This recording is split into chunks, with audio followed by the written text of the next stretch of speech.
We are here to bring a new type of news show. New insights, new styles, and new topics every day. We are News Generation. Bring news just for you. It's Friday, August 30th here in Seoul. I'm Song Yujin, and you're watching News Generation. Today, we're joined by Cheska Arirang. Happy Friday, everyone! It's Friday! And Im Sang-yeol. Thanks God it's Friday. Happy to see you guys. Happy Friday. Thank God. Both are here to speak on behalf of those in their 20s and 30s. Like always, we're going to start with our news feed, which covers different hashtags and news items that have been trending online. Denmark's Lego has announced that by 2032, all of its toy bricks will be made entirely from renewable and recycled materials. Currently, Lego bricks are made from resin, which includes a mix of virgin plastics derived from fossil fuels and renewable resources. However, the company plans to increase the proportion of certified green materials, which accounted for approximately 22% of the mix in the first half of this year. Although this transition is expected to raise production costs, Lego says these costs will not be passed on to consumers. In South Korea, there are just under 2 weeks left until the Chuseok holiday or Korean Thanksgiving. Traditionally, Korean families observe a ritual called chare, during which they prepare food usually made from freshly harvested crops to honor their ancestors. Now this year, thanks to a drop in apple prices, families are expected to spend less on chare preparations compared to last year. According to Korea Price Information, the cost of a chare table for a 4-person household is expected to be 302,500 Korean won, approximately $226 when shopping at a traditional market, and 394,160 won, roughly $295 at a supermarket franchise, marking a roughly 2% decrease from last year. Ending off our Friday, last year, among the 230,000 babies born in South Korea, the proportion of those born in non-marital relationships reached an all-time high. According to Statistics Korea, there were 10,900 babies born outside of marriage last year, the highest number since related statistics began in 1981. The percentage of these non-marital births increased by 0.8 percentage points from the previous year, accounting for 4.7% of all births. The number of non-marital births has been increasing for 3 consecutive years, with 7,700 in 2021, 9,800 in 2022, and 10,900 last year. So here in the studio, I want to ask our panelists what factors might be contributing to this increase in non-marital births, and how do you think this could impact Korea's traditional views on marriage or family structure? Yeah, so when I first saw this article, it really surprised me because right now Korea is suffering from low birth rate, and now it seems we also need to worry about this non-marital births. So this wording may seem kind of negative in the first glance because of this non-marital, which means that although a couple is married, they are not registering for official marriage according to the public administration. But actually this kind of out of wedlocks give babies are actually prevalent in other countries as well. So I think one of the reasons why the couples are intentionally avoiding for public registration is because there are a lot of government incentives for the person who are recorded as a single person household. For example, those kind of solos can receive benefits when it comes to getting loans or purchasing a house. There is even a pun these days that says marriage registration is a penalty, and that's why I think the couples are trying to postpone their registration as much as possible. Right, so this could be one of the reasons why we're seeing an increase in the number of non-marital births here in the country. Now, Cheska, what are your thoughts on this data?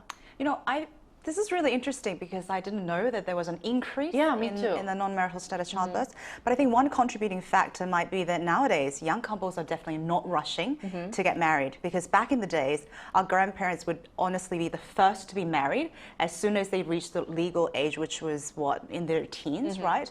But with the drop in the marital age or young people willing to get married, now I have a lot of people and friends who are still in a relationship status a lot longer. Therefore, it increases the chances of probably giving birth while they're still in the relationship. Right. So today, I think some even say the 혼수, which is a marriage gift, is the baby. And I actually have friends who chose to get married earlier because they got pregnant without expectation. But now what I'm really curious about is how many of these childbirths are actually going to be taken care of by proper family.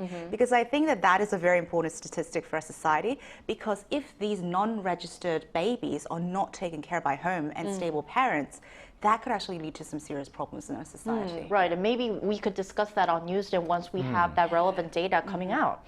And that was our news feed for this Friday. So we're now going to move on to our main discussion of the day. Today we're going to talk about the very place where we're broadcasting from right now, that is Seoul, South Korea. Take a look at the screen to find out more. Seoul is becoming an increasingly popular destination for young travelers. South Korea's capital has been chosen as the favorite worldwide city for 3 consecutive years by the Trazi's Award, an annual award ceremony hosted by Trazi Travel, a travel information website aimed at travelers age 40 or under. What do you think makes Seoul so appealing? Right, I guess that the three of us are like the perfect panelists to answer this question. Why has Seoul become so popular? Because we are all residents of the city. So I want to ask you, Cheska, first, why do you think Seoul has gained such an immense popularity, especially among young travelers? You know, I'm so excited about today's topic. Let me just say, because Yuzin, I know you're born and raised in Seoul, South Korea, but because I've traveled so much in other places, it really gave me a different perspective about viewing Seoul City and seeing how amazing and interesting the city is. So I think obviously because of K-pop and K-drama and K-culture, we have had an influx of global tourists. However, I think one of the things that goes beyond the contents of the media is that every single one of my foreign friends have spoken so highly about the safety of our city. Yeah, it always comes first, right? And I think there are even like, you know, TikTok videos and memes about people just like leaving expensive items on the desk. Leaving your phone and then going to the bathroom at a coffee shop. Like tablets, wallets, everything is seeing like how long it can last. And we also have these credit card incident, which I call, where you can just walk around in different shops or bathrooms, public bathrooms, and you'll just see like a credit card left on the stool for people to just collect. And a memo. Yeah. Please take your card. Exactly. We left it here in case you forgot. So like those things are perfect. And great public transportation. They're always so on time and they notify you. They're like 5 minutes, it's crowded. 10 minutes, take this one. I mean, it's just amazing. And we're not just talking about buses and subways, but even like top-notch traveling services outside of Seoul. So we're talking about the trains, the bullet trains, which is amazing for tourists because tourists really need to get around as much as possible. So it is so nice when the city has these great merits, especially in terms of public transportation. And because most travelers, they use public transportation when they're traveling. Of course, they can rent a car, but public transportation is much more affordable. Exactly, and you get to see more. Right, the views and those stuff. Right, so safety and convenient public transportation are some of the merits for travelers who are traveling Seoul. What could be some other advantages? Well, first of all, I'm also excited about this topic. Everybody's excited. Yeah, I was born in Seoul, raised in Seoul, and also living in Seoul. I'm a Seoul native. You're Seoul Tobagi. Yeah, Seoul Tobagi. Yeah. Okay, so beside K-pop, the vibrant nightlife is also one of the elements that attracts tourists to Seoul. So on top of what Cheska mentioned about safety, I think that this safety environment also applies to the nighttime in Seoul as well. So tourists can safely walk around the streets without being concerned about getting robbed and still enjoy the sights. And not only that, the fast delivery culture is also one of the factors that lures tourists to Seoul. And I've heard that there are many foreigners who enjoy the picnic at the Han River these days. And also, I think we all know that the internet speed is the fastest around the world. We can always access Wi-Fi anywhere. And on top of that, unlike the older generation, we, the younger generation, can at least speak basic English. So in that case, if a foreigner asks for directions, then the young pedestrians or those who try to help them. Or those who work at cafes or restaurants. Yeah, right. So they can reply back in English. So from the perspective of the foreigner, this would be considered thoughtful for them. So like I've mentioned, the safe nightlife as well as fast delivery, internet, and foreigner-friendly culture are all the elements that attracts tourists to Seoul. Right. So after listening to what you guys mentioned, I'm sure that a lot of our viewers who are tuning in would be interested in taking a look around Seoul or traveling Korea. Now, before we discuss this further, we also asked our viewers if they visited Seoul, and if they have, which spots were the most memorable. And for those who haven't been here yet, we asked which areas they'd like to visit. And here's what 3 of them had to say.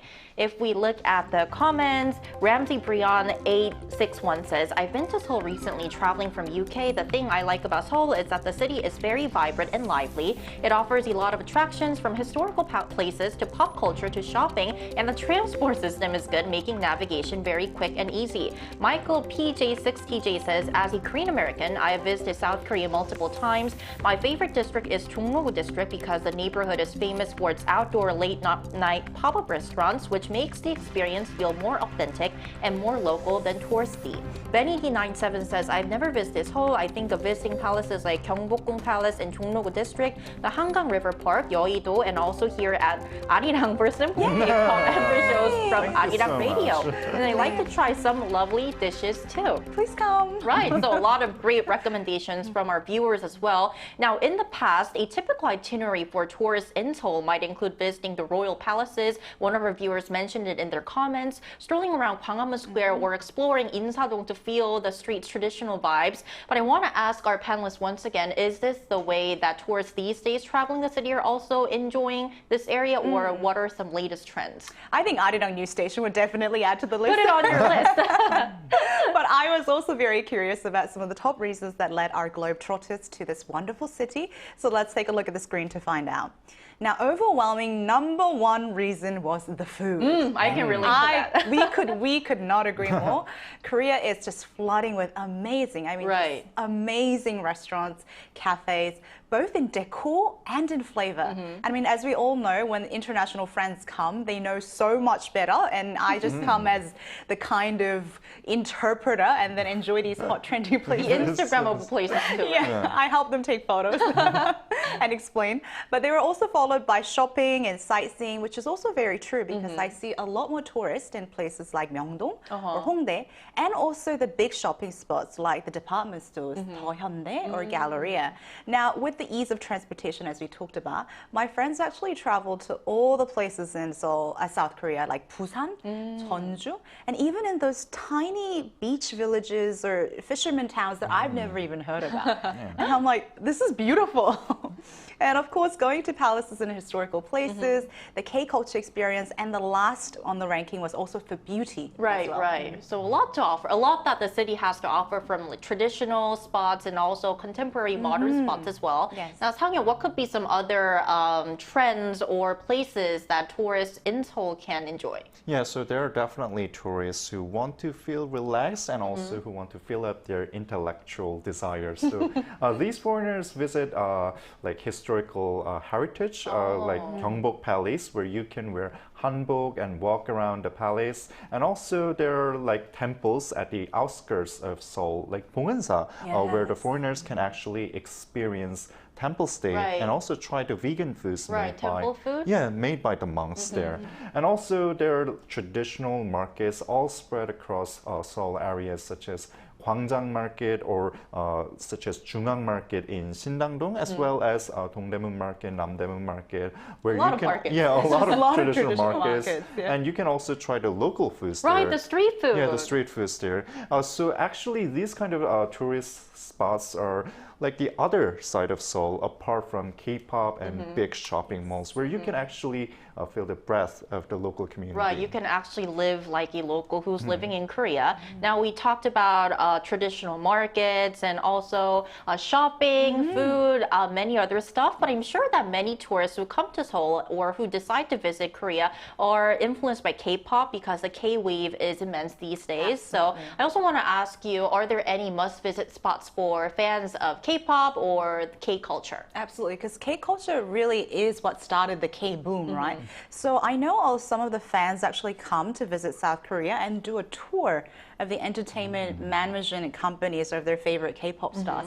And I actually live right by HYBE, which is the BTS. One of the biggest K-pop management agencies? Yeah, most popular.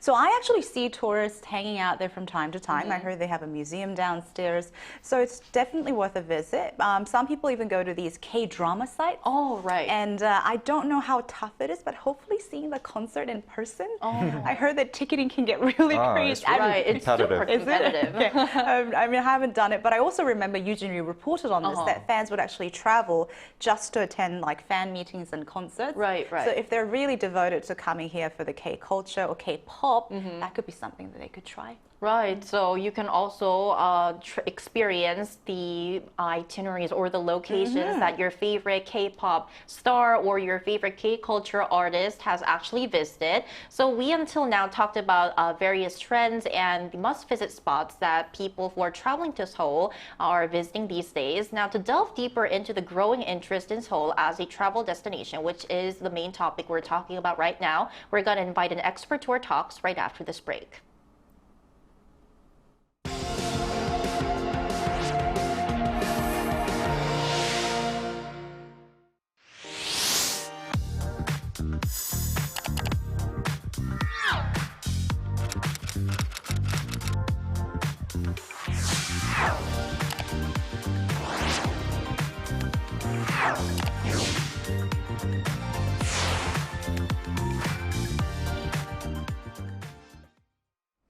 Right, so for our interview today, we're joined by Bae So-young, Professor of Hotel and Tourism Management at Kyunghee University in Seoul. Welcome back, Professor, to the show. Good morning. Thank you for having me here. Good morning. Thank you for joining us once again. So our first question for you, Professor, is what do you think makes Seoul such an attractive destination for young travelers? Well, Seoul is a dynamic city that seamlessly blends modern culture and entertainment, and also with rich traditional heritage. So tourists can experience both aspects in Seoul at the same time. Because of this K-pop, K-food, and global popularity of Korean culture, Korea has emerged as one of the trendiest countries in the world. And travelers are particularly drawn to Seoul because it offers a first-hand experience of the latest and most exciting aspects of Korean life that they have seen in various media, like YouTube channels and Netflix and dramas. And there are two key pillars that fully support the charm of Seoul. As Sang-hyuk and Chaska mentioned, like digital infrastructure, public transportation, very, very convenient. Yes. So those digital infrastructure allows young travelers to freely navigate, between online experience and offline experience, enhancing their overall satisfaction of the visit. And also, mobility, accessibility, it's very important. So Seoul's convenient public transportation system, it makes it very easy to explore the city. And also, like Chaska mentioned, Seoul is perceived as one of the safest travel destinations in the world, even for solo travelers at night. And safety is definitely a very important factor that tourists cannot really sacrifice during their travel experience. It's no question that how people view South Korea has changed dramatically over the years. I'm curious, what are some of the latest trends among tourists when they visit Seoul, and how does that differ from how they were viewing or experiencing Seoul in the past?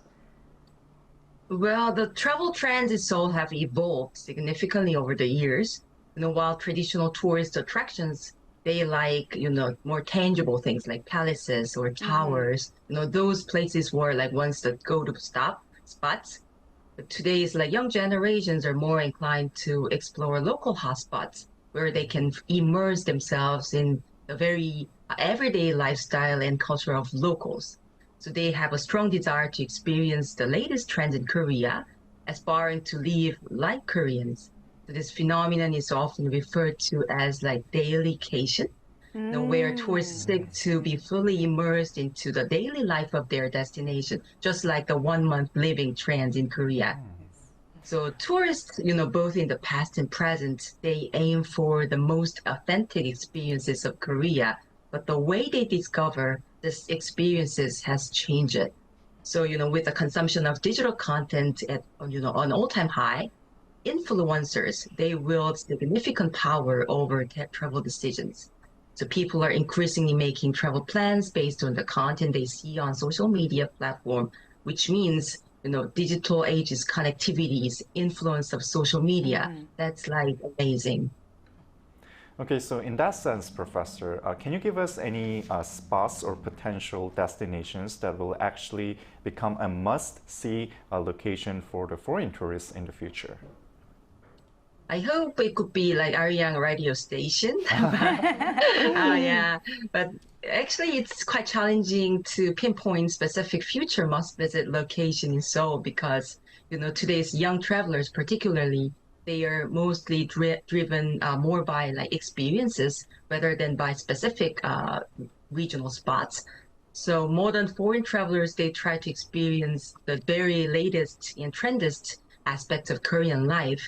So in fact, if we really want to identify the next must-visit spots in Seoul, it is essential to keep a very close eye on the leisure activities and cultural trends of Korean people. So, particularly MZ generation who actively produce digital contents that could influence future inbound tourists, because they are likely to seek out places where locals genuinely enjoy their everyday culture, like rather than traditional tourist spots, like just filled with like other tourist foreigners. Right. All right, Professor Bit, thank you so much for your time today. We really appreciate it. Thank you. Thank you. Thank you so much. Thank you. Well, hope our discussion today helped you know more about Seoul. And if you're planning to visit or travel to Seoul, the capital of South Korea sometime, hope our discussion helps you schedule out your plans. And that's all from us today. But Newsden will be back next Monday at 9:30 a.m. Korea time. Special thanks today to Cheska Dainha. Pleasure's always mine, and do visit Seoul. Do visit Seoul, and Im Sang-yeon. Thank you, and do visit Seoul. Once again. Yes. Thank you everyone for watching, and hope you have a great weekend. We are News Generation.